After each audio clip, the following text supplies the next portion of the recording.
Hola, bueno, en esta oportunidad vamos a conversar un poquito con respecto a los microorganismos industriales y a la formación de productos. Vamos a charlar sobre qué es la microbiología industrial. Esta es una, rama de la microbiología que utiliza microorganismos cultivados a gran escala y para obtener productos comerciales. Esta característica de los productos comerciales principalmente es que son productos que se tienen que obtener en gran cantidad.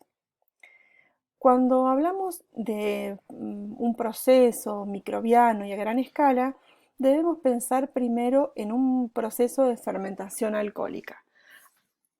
Conocer este proceso nos va a permitir darnos la base para otros procesos microbianos que se han ido desarrollando para justamente la síntesis de productos específicos. Estos productos pueden ser propios del metabolismo microbiano, como ser antibióticos, aminoácidos, o pueden ser productos finales de ese metabolismo, por ejemplo, el vinagre, el alcohol, bueno, el ácido cítrico, la glicerina, que son productos secundarios o, digamos, derivados de un metabolismo específico. Entonces uno tiene que ver primero qué es lo que quiere desarrollar, qué tipo de microorganismos los va a hacer y qué justamente escala va a necesitar. Los microorganismos industriales se pueden considerar como especialistas metabólicos y pueden sintetizar uno o más productos, pero en un rendimiento elevado. Si nosotros podemos tener una determinada bacteria con un género y una especie o una levadura, pero sabemos que hay muchas cepas de ese microorganismo y podemos elegir, justamente vamos a tener que llevar a cabo un proceso de selección para ver cuál es la más adecuada para que produzca este metabolito, este compuesto final, en un rendimiento alto, o sea, en una concentración elevada. Ese proceso de selección requiere de ciertas condiciones. Bueno, primero, que este microorganismo sea capaz de producir la sustancia de interés, ya sea como producto final o como metabolito secundario. Debe ser capaz de crecer a gran escala y a la vez seguir sintetizando el producto. Los microorganismos no se comportan de la misma forma si están en un Erlenmeyer, en un laboratorio con 100, 150 mililitros de capacidad, a un tanque fermentador de 1000 litros. Tienen sensores que hacen que la forma de trabajar o la forma de expresar su genotipo sea diferente cuando se encuentre en uno u otro lugar. Además, tienen que ser capaces de crecer rápidamente y de sintetizar el producto en el menor tiempo posible. Pensemos que esto es un proceso industrial, ¿sí? Donde hay costos y beneficios. Entonces, tiene que hacerlo de manera rápida. Además, ese medio de cultivo en donde lo hacemos crecer debe ser relativamente barato, justamente por este tema que estamos hablando de los costos. Generalmente son medios que se pueden comprar a granel y que suelen provenir de desechos de otras industrias. ¿Sí? Por ejemplo, bagasos, melasas, que son desechos, pero que pueden quedar, por ejemplo, hidratos de carbono, que sirven como fuente de energía para otro proceso. Por supuesto que el microorganismo no debe ser patógeno ni para las personas, ni para los animales, ni para nadie que en un punto tenga relación con ese producto. Pero tampoco, digamos, no tiene que ser patógeno en general, porque cuando estamos trabajando, digamos, la biomasa de esta bacteria va a crecer de manera exponencial y entonces los desechos de este proceso va a implicar que nosotros, digamos, eh, emitamos productos o emitamos desechos con microorganismos patógenos, entonces eso no está bueno. Y finalmente tiene que ser susceptible a la manipulación genética, ¿eh? Tiene que ser capaz de soportar un proceso de ingeniería genética en donde de alguna forma se pueda sobreexpresar algún gen de interés, o sea, algún gen que fabrique el metabolismo que estamos, o el metabolito que estamos deseando, o de noquear, de suprimir aquellos otros que no los deseamos tanto. Entonces tienen que ser, como digo, susceptibles a la manipulación genética. Los productos, bueno, pueden ser primeramente las células propiamente dichas, que yo necesite obtener biomasa, por ejemplo, para células de levadura, de una levadura seleccionada para una vinificación en particular. O puede ser que la célula, o sea, que yo la use como célula en sí, o que la use como, por ejemplo, un suplemento dietario. La célula de levadura es muy rica en vitaminas, en minerales, en proteínas. Entonces yo puedo generar biomasa de levaduras, ya sea para utilizarla en otra fermentación, entonces ahí voy a utilizar a la célula de levadura, o puedo utilizarla como aditivo para mejorar una dieta proteica, por ejemplo. Eso puede ser uno de los usos. Otro de los usos puede ser porque yo tengo un sustrato y, digamos, me lo va a modificar en un producto. En este caso, por ejemplo, que quiero tener alcohol, o puedo tener vinagre, o puedo obtener glicerina, etcétera. Puede ser que obtenga solamente ese producto, o puede ser, por ejemplo, acá también puedo poner el caso de la insulina, que yo hago crecer a las bacterias. En ese caso, las bacterias fabrican la insulina y luego yo cosecho esta hormona para aportarla a las personas. O puede ser que, digamos, me interese en los productos celulares y yo después tenga que, digamos, purificar ese producto, ya sea que esté en el medio de cultivo que deja o dentro de la célula. Entonces, estas células o productos celulares modificados por las células son algunos de los productos que puedo generar con un proceso de fermentación. Durante la biotransformación se hacen pasar una célula específica de una a otra forma, lo que son las diferentes formas o los diferentes productos que se pueden generar con un proceso de fermentación. O digamos, se le llama fermentación, pero ya vamos a ver que puede que no lo sea. Entonces, mi interés puede estar en un metabolito primario. Quiere decir que se va a formar en la fase de crecimiento exponencial. El caso típico es la producción de alcohol por parte de las levaduras, por ejemplo.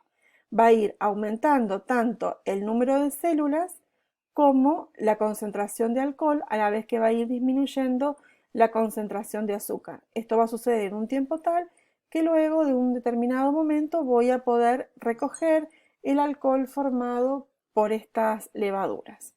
O puede suceder que mi metabolito de interés sea un metabolito secundario y que se forma en otro momento que no es la fase de crecimiento exponencial. Generalmente es justo, digamos, al momento de la entrada en la fase estacionaria o cerca de la fase estacionaria. Y este metabolito, bueno, voy a tener que después purificarlo, porque les digo, puede ser que quede en el medio de cultivo o puede ser que quede dentro de la célula.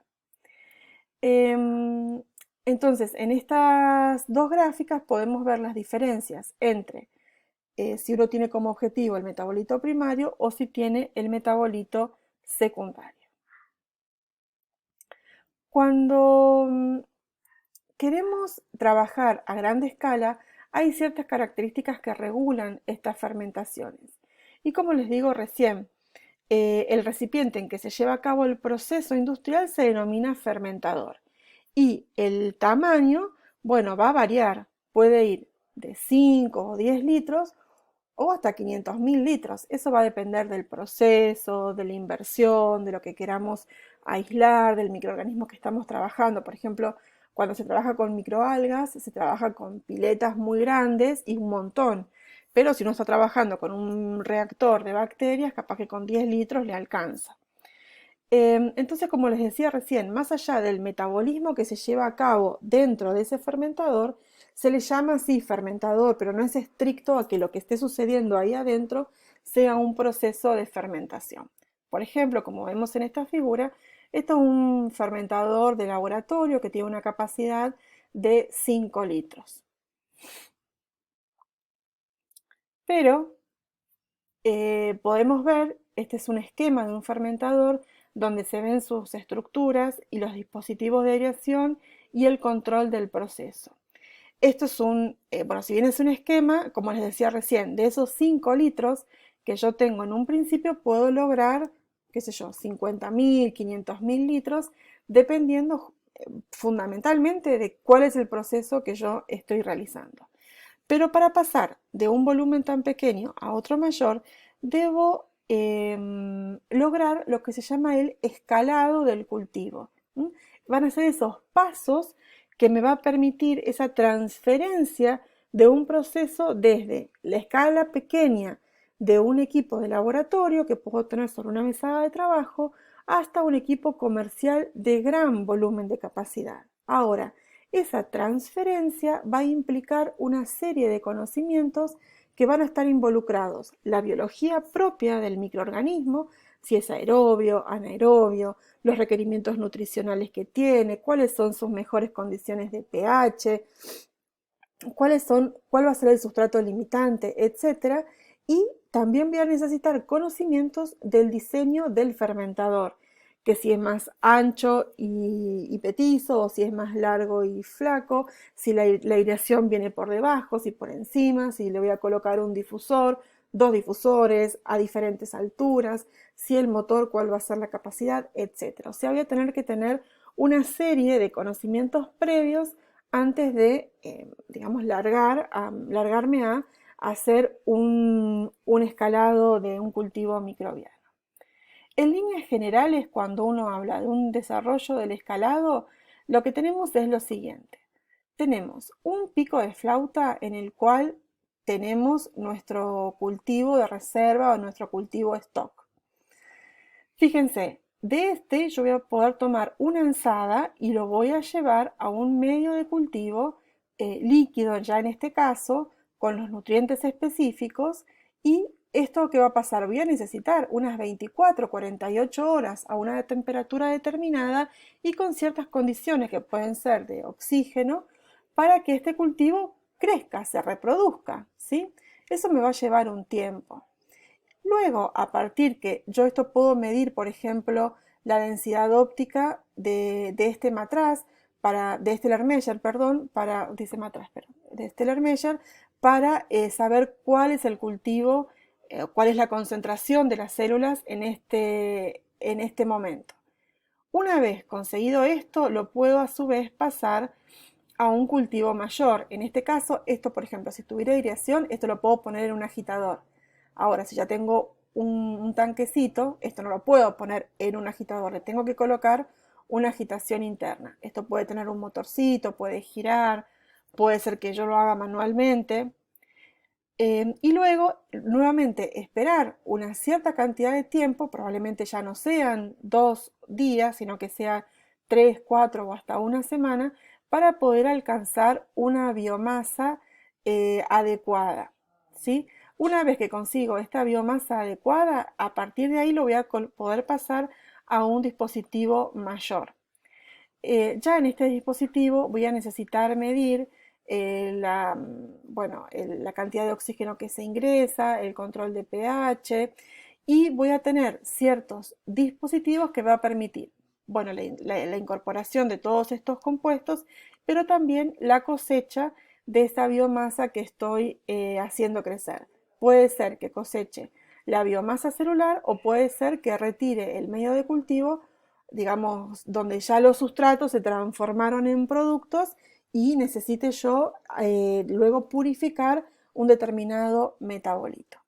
Bueno, la idea es que ustedes vean cómo a partir de un pico de flauta voy a ir haciendo crecer de a muy poquito y en el tiempo un microorganismo a mayor escala. Y bueno, les dejo acá una pequeña filmación de cómo crece Escherichia coli en el tiempo a partir de una sola célula. Esto es todo por ahora y nos vemos en el próximo video.